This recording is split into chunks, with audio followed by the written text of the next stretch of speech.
Shri SV Tulsiani जी, विजय केडिया जी, इस बहुत ही सुंदर कार्यक्रम का आयोजन जिन्होंने किया, ऐसे मनी बी के शिवानी दानी वखरे और श्री आशुतोष वखरे, यहाँ पर उपस्थित सभी महानुभाव और उपस्थित सभी बहनों और भाइयों,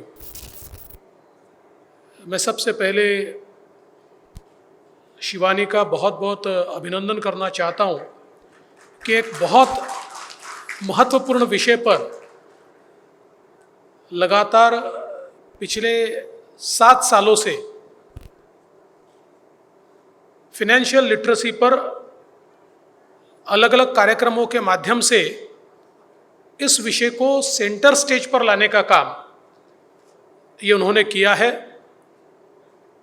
और कई कार्यक्रमों में मैं आया हूँ और मैंने अक्सर ये देखा है कि बहुत बड़े पैमाने पर लोग और विशेष रूप से हमारे युवा इन कार्यक्रमों से लाभान्वित होते हैं।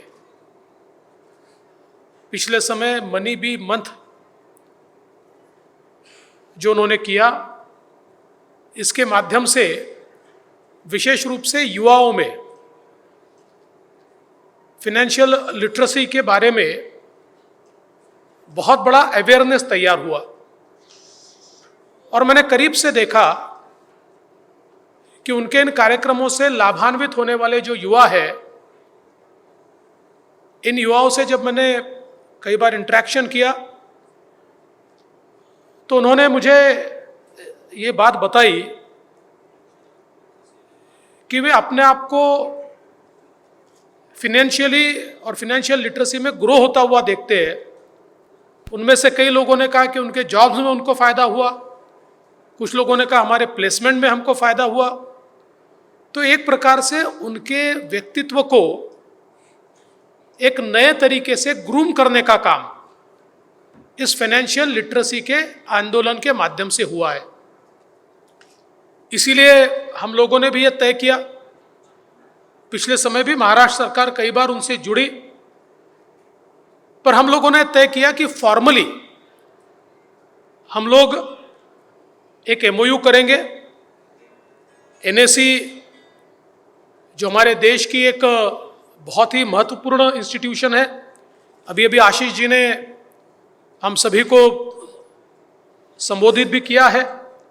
तो NSE, मनी बी और महाराष्ट्र सरकार, ऐसे तीनों मिलकर हम एक MOU कर रहे हैं कि जिसके माध्यम से फाइनेंशियल लिटरेसी के इस संपूर्ण कार्य को हम लोग एक अमृत काल का महत्वपूर्ण विषय मानकर और आखिरी व्यक्ति तक पहुंचाने का प्रयास करने वाले हैं। और यह ज़रूरी इसलिए भी है कि कई बार फिनेंशियल लिटरेसी के कार्यक्रम ये टिक मार्क करने के लिए होते हैं, उसमें से बहुत ज़्यादा लोगों को फायदा नहीं होता। लेकिन जिस प्रकार से शिवानी और आशुतोष इस कार्यक्रम को करते हैं, तो सीधे एक इन्वेस्टर अवेयरनेस इस कार्यक्रम के माध्यम से खड़ा होता हमको दिखाई देता है।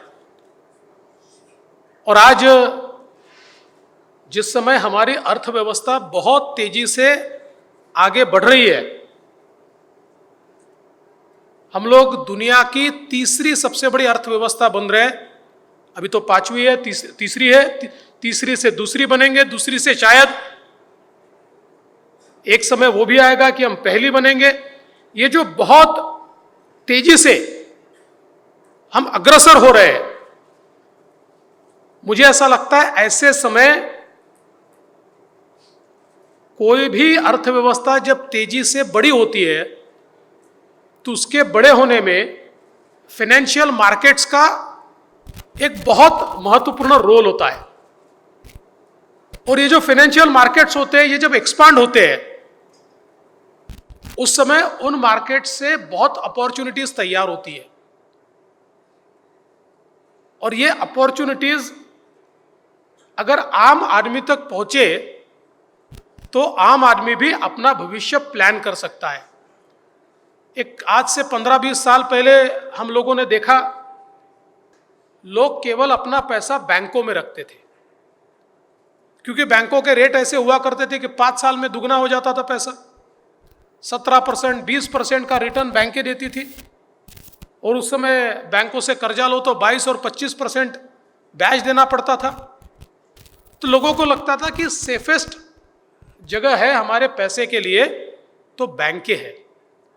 लेकिन धीरे धीरे हमारे ध्यान में आने लगा कि इस प्रकार के रेट ऑफ इंटरेस्ट सस्टेन नहीं हो सकते। विशेष रूप से अगर अर्थव्यवस्था को विस्तारित करना है तो जो कर्जा हम देते हैं उसका रेट ऑफ इंटरेस्ट ये जब तक ग्लोबली कॉम्पिटिटिव नहीं होगा तब तक हम वैश्विक अर्थव्यवस्था का भाग नहीं बन सकते। इसलिए धीरे धीरे हमारे देश में भी रेट ऑफ इंटरेस्ट कम होने लगे। लोगों के ध्यान में यह भी आया कि बैंकों में मिलने वाला जो रिटर्न है ये इन्फ्लेशन से अगर कम होगा तो भले ही नोशनली हमारे पैसे की वैल्यू इंटरेस्ट से बढ़ती हुई दिखेगी, लेकिन उसकी रियल वैल्यू ये कम होती जाएगी। तब लोग ये समझते हैं कि केवल बैंकों में फिक्स डिपॉजिट में पैसा रखना यानी अपने पैसे का महत्व कम करना है, उसकी वैल्यू कम करना है, और वो भविष्य में हमको चाहिए वो रिटर्न्स नहीं दे सकते। ऐसे समय जो आज फाइनेंशियल मार्केट एक्सपांड हुआ है इसमें उचित तरीके से अगर निवेश किया जाए तो हम इन्फ्लेशन को बीट करते हुए हमारे पैसे की वैल्यू बढ़ा सकते हैं और हमारे भविष्य का प्लानिंग कर सकते हैं। आज अगर हम विचार करें तो साधारणतः अगर सरकारी कर्मचारी हम छोड़ दें तो मैक्सिमम लोग ऐसे हैं कि जिनको कोई पेंशन नहीं है या जिनको कोई सोशल सिक्योरिटी नहीं है।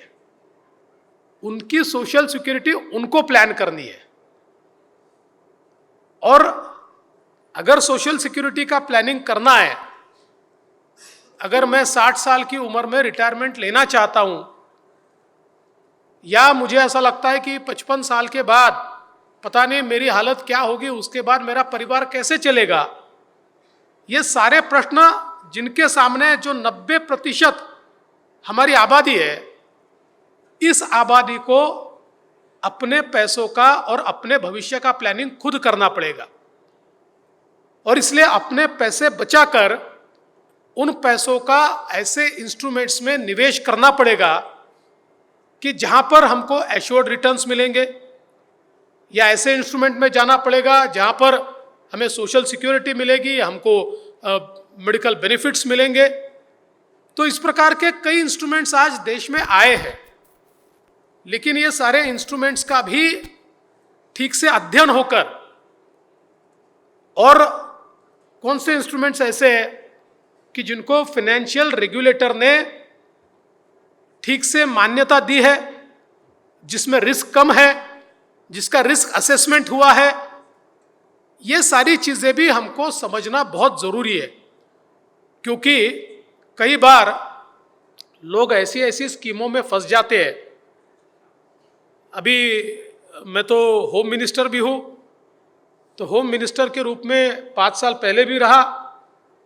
तो केसेस जो हमारे सामने आती है वो इसी प्रकार की आती है कि 25% रिटर्न देने की बात करके पैसा ले लिया, और उसके बाद न कंपनी कहाँ है पता है, न डायरेक्टर कहाँ है पता है, न पैसा कहाँ है पता है। ऐसे कई इतने कांड इस देश में और महाराष्ट्र में हुए क्योंकि लोग ये देखते नहीं है कि ये रिटर्न देने की बात करते हैं, इनके फंडामेंटल्स क्या है, ये किसके भरोसे देंगे। 25% रिटर्न देने की कोई बात करता है तो या तो वो सट्टे का धंधा करता है या उसको अपनी वेल्थ कम करनी है। हाँ, कुछ बहुत ही ब्लू चिप जगह पर आपको बहुत जबरदस्त रिटर्न मिल सकते हैं, नहीं मिल सकते ऐसा नहीं है। फिर जिसका कोई फंडामेंटल ठीक नहीं है, जिसका कोई बिजनेस समझ में नहीं आता है, जिसका कोई मॉडल ध्यान में नहीं आता है, ऐसे लोग जिस समय हाई रिटर्न की बात करते हैं और गरीब आदमी, और कई बार मैं तो देखता हूं कि रिटायर्ड लोग अपनी सारी पूंजी उसमें लगा देते हैं, और उसके बाद फिर पुलिस के चक्कर काटते होते हैं कि भैया अब हमारे पैसे डूब गए, कम से कम ब्याज छोड़ दीजिए, हमारा जो मूल है वो भी मिल जाए, तब भी हम लोग उसमें सेटिस्फाइड है, पर वो भी कई लोगों को नहीं मिलता। तो ये सारी चीजें जो आज हो रही है, इन चीजों को समझना, मार्केट में एक स्मार्ट इन्वेस्टर के रूप में हम लोग किस प्रकार से कदम रख पाए, इसके लिए फाइनेंशियल लिटरेसी और फाइनेंशियल अवेयरनेस होना ये बहुत जरूरी है। और मैं ऐसा मानता हूं कि आज जब भारत एक डिजिटल अर्थव्यवस्था बना है, आज दुनिया में सबसे ज्यादा डिजिटल ट्रांजैक्शन भारत करता है। जिस समय हमारे प्रधानमंत्री जी ने सभी को बैंक अकाउंट दिया, जनधन का अकाउंट दिया और साथ साथ डीबीटी और मोबाइल ऐसी एक ट्रिनिटी तैयार की, उस समय लोग ये कहते थे कि ये सारी बातें हवा की बातें, गरीब आदमी कहां से यूज करेगा, गरीब आदमी कहां से मोबाइल का इस्तेमाल करेगा, वो कहां डीबीटी पर बैंक अकाउंट में पैसे लेगा। लेकिन आज हम देखते हैं कि सब्जी वाले के यहां भी धीरे धीरे हम डिजिटल पेमेंट कर पा रहे हैं। दुनिया का सबसे अच्छा डिजिटल पेमेंट का गेटवे ये भारत ने तैयार किया है। ये हमारे लिए एक बहुत ही गौरवपूर्ण बात है। और आज जिस प्रकार से ये डिजिटल पेनिट्रेशन बढ़ रहा है, आजकल लोग जेब में पैसा लेकर नहीं निकलते, मोबाइल लेकर निकलते। अब कार्ड भी धीरे धीरे बाहर जा रहा है, कार्ड भी रखना बंद कर रहे हैं लोग और मोबाइल से पेमेंट कर रहे हैं। तो ये जिस प्रकार का ट्रांजिशन हो रहा है, ये ट्रांसफॉर्मेशन हो रहा है, ये सारे ट्रांसफॉर्मेशन को अपनाते हुए हमको इसमें अवेयर रहने की भी आवश्यकता है। कई बार मोबाइल पर लोगों को मैसेज आता है, उस मैसेज में लिखा होता है कि आपको लॉटरी लग गई है और आप इतने पैसे भर दीजिए, और व्यक्ति सोचता नहीं है। मैंने पढ़े लिखे लोगों को देखा है कि जिन्होंने ये विचार नहीं किया कि भाई मेरे को क्यों लगेगी लॉटरी, और अगर मुझे लॉटरी लगी है तो मुझे पैसे भरने को क्यों बोल रहा है, ये पैसे मुझे दे दे। और लोग पैसा भर देते हैं, न लॉटरी होती है न कुछ होता है, उनका पैसा भी चला जाता है, क्योंकि कभी ये विचार नहीं करते कि अगर लॉटरी है तो ये सही है क्या, इनके पास लाइसेंस है क्या, इनके कोई रेगुलेटर है क्या, हमने अप्लाई किया था कि नहीं किया था। तो इसलिए ये बात तो हमने समझ लेनी चाहिए। ऐसा कहते हैं ना कि there is no free lunch, तो कभी भी कोई भी चीज मुफ्त में नहीं मिलती, और फाइनेंशियल मार्केट में तो कोई चीज मुफ्त की नहीं है। फाइनेंशियल मार्केट में हर चीज की अपनी कीमत है। लेकिन एक स्मार्ट इन्वेस्टर जब उसको समझ के उसमें इन्वेस्ट करता है तो निश्चित उसको बहुत बड़ा फायदा होता है। और आज इस प्रकार के अवेयरनेस प्रोग्राम के माध्यम से हम लोग स्मार्ट इन्वेस्टर्स तैयार करना चाहते हैं, क्योंकि आज अगर देश की अर्थव्यवस्था को गति देनी है तो देश की अर्थव्यवस्था में निवेश होना चाहिए। और ये निवेश कहां से आता है? ये निवेश इन्वेस्टर से आता है। छोटे इन्वेस्टर से लेकर तो ग्लोबल इन्वेस्टर तक हर व्यक्ति जो पैसा इन्वेस्ट करता है उसके पैसे से हमारी अर्थव्यवस्था चलती है। उस अर्थव्यवस्था में एक सर्कुलेशन आता है, एक सर्कुलर इकोनॉमी उसकी तैयार होती है। तो ये सारी चीजों को समझना आम आदमी के लिए बहुत जरूरी है। कई बार लोग ये कहते हैं कि हमारे को क्या करना है, हम तो भैया अपना काम करते, कमाते, खाते, ये हमारे लिए कोई इसकी जरूरत नहीं। लेकिन हम जिस प्रकार की व्यवस्था में जा रहे हैं और जिस अमृत काल की बात कर रहे हैं, आज देखिए अभी यहाँ यूनिकॉर्न की, सिलिकॉन की बात हुई।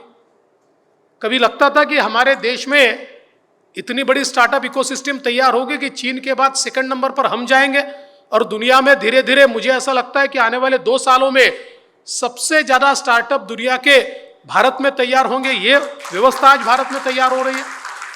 और इसमें सबसे बड़ी बात यह है कि स्टार्टअप इकोसिस्टम को अगर हम देखेंगे तो इसमें केवल बड़े शहरों के लोग ऐसा नहीं है, छोटे छोटे कस्बों के लोग भी, छोटे छोटे गांव के लोग भी आज टेक्नोलॉजी स्टार्टअप में जा रहे हैं और टेक्नोलॉजी का इस्तेमाल करते हुए लोगों के जीवन को कैसे सहूलियत मिले इस प्रकार के स्टार्टअप तैयार करते हैं और वो स्टार्टअप सिलिकॉन यूनिकॉर्न तक पहुंचते हैं।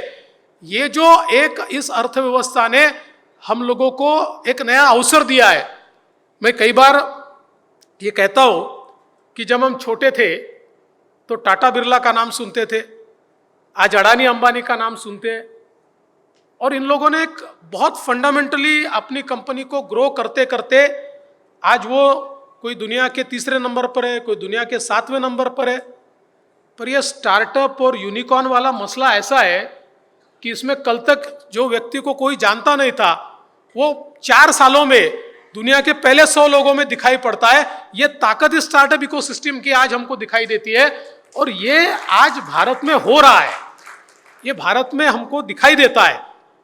और मुझे ऐसा लगता है कि ये सारी चीज़ें हम लोगों को समझनी पड़ेगी और आने वाली जो हमारी पीढ़ी है, इस आने वाली पीढ़ी को इसमें अवेयरनेस, ये एक बहुत महत्वपूर्ण बात होगी। अभी हम लोग महाराष्ट्र में साइबर सिक्योरिटी में भी बहुत बड़ा काम कर रहे हैं, क्योंकि जैसे ये मार्केट एक्सपांड हो रहा है और डिजिटल फुटप्रिंट बढ़ रहा है, तो आने वाले दिनों में ऐसा लगता है कि स्ट्रीट क्राइम नहीं होगा, अब सारा का सारा क्राइम ये व्हाइट कॉलर्ड क्राइम होगा, ये सारा फिनेंशियल क्राइम होगा। और इसी के मद्देनज़र अब महाराष्ट्र में एक बहुत रोबस्ट इस प्रकार का एक हम लोग साइबर रिस्पॉन्स सिस्टम तैयार कर रहे हैं, जिस सिस्टम में हम लोग ये प्रयास करें कि ऑन अ सिंगल प्लेटफॉर्म इसमें फिनेंशियल इंस्टीट्यूशंस भी आए, बैंक्स भी आए, एनबीएफसीज भी आए, रेगुलेटर्स भी आए, इन्वेस्टर्स भी आए, सोशल मीडिया प्लेटफॉर्म्स भी आए। ये सबको एक प्लेटफॉर्म पर हम लाने की कोशिश कर रहे हैं और ये प्लेटफॉर्म को इतना रोबस्ट करने की हमारा प्रयास है, क्योंकि हम लोग जानते हैं कि फाइनेंशियल फ्रॉड में response time is very low. अगर उतने रिस्पॉन्स टाइम में आपने अकाउंट को सीज नहीं किया और ट्रांसफ़र को बंद नहीं किया तो एक अकाउंट से दूसरा अकाउंट, दूसरा अकाउंट से तीसरा अकाउंट, 7-8 अकाउंट जंप करके कई बार तो पैसा विदेश में चला जाता है, आपके जुरिस्डिक्शन के बाहर चला जाता है और वो पैसा कभी मिलता ही नहीं है। और इसलिए इनको सबको एक प्लेटफॉर्म पर लाकर इसका रिस्पॉन्स टाइम मिनिमम करने का काम हम लोग कर रहे हैं और सारे के सारे रेगुलेटर्स का भी इसके अंदर एक बहुत बड़ा हम लोग प्रयास करेंगे कि उनका भी सहभागिता, उनकी भी यहाँ पर हो, ताकि आने वाले दिनों में हमारे जो इन्वेस्टर्स हैं इनके साथ जो फ्रॉड होते, क्रेडिट कार्ड के फ्रॉड होते हैं, डेबिट कार्ड के फ्रॉड होते हैं, ऐसे सारे फ्रॉड्स को उसी समय रोका जा सके और ये जो पैसा है इस पैसे को हम किस प्रकार से रोक पाए, ये प्रयास भी हमको सबको मिलकर करना है। तो मुझे ऐसा लगता है कि आज का ये जो कार्यक्रम है, ये कार्यक्रम बहुत महत्वपूर्ण है, एक मील का पत्थर है और एमओयू जो हम लोग कर रहे हैं वो एमओयू इस कार्यक्रम को और नीचे के स्तर पर लेकर जाएगा, एक ऐसा ब्रिज तैयार करेगा कि जिससे आम नागरिक इस अवेयरनेस कैंपेन में शामिल होगा और आने वाले दिनों में एक फिनेंशियली लिटरेट, जैसे मुझे याद है एक ज़माना था हमारे प्रमोद महाजन जी 2000 में कहते थे कि 90 के दशक में लिटरेसी का मतलब ये होता था कि व्यक्ति पढ़ना लिखना जाने, लेकिन वो कहते थे कि अब ये नया मिलेनियम जब चालू हुआ है तो लिटरेसी का मतलब है कि व्यक्ति ये कंप्यूटर लिटरेट हो, इसको इंटरनेट पता हो। लेकिन अब लिटरेसी 3rd लेवल पर जा रही है। अब केवल आपको इंटरनेट पता होना is not literacy, now you have to be financially literate. जो फाइनेंशियली लिटरेट है वो ही आने वाले समय में अमृत काल के हमारे इन 25 सालों में जिस प्रकार का जंप हम लेंगे, उस जंप में सर्वाइव करने का काम और ग्रो करने का काम वही व्यक्ति कर पाएगा जो फाइनेंशियली लिटरेट होगा। और उसी लिटरेसी को आगे ले जाने का काम इस एमओयू के माध्यम से हम लोग करेंगे।